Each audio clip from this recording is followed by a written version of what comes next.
این پل مرتفع ترین شاهکار مهندسی دنیا در چینه. پلی که اونقدر بلنده که حتی نگاه کردن بهش میتونه وحشت زدتون کنه. سازه اونقدر عظیم و پیچیده که باورش سخته که انسان‌ها تونسته باشن چنین چیزی رو بسازن. در ارتفاع نفسگیر 625 متر، جایی وسط آسمون و زمین، مرتفع ترین پل جهان در حال آماده سازی برای افتتاحیه‌ای که قرار دنیا رو شگفت زده کنه.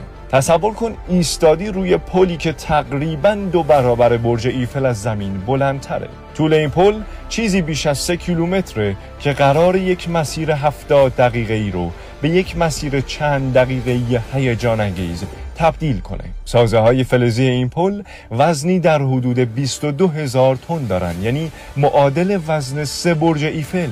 و شگفت‌انگیزتر از این که این حجم عظیم فقط در 2 ماه نصب شده. این پل نه تنها بلندترینه، بلکه با دهانه 1420 متری بزرگترین پلیه که تا امروز در منطقه کوهستانی ساخته شده.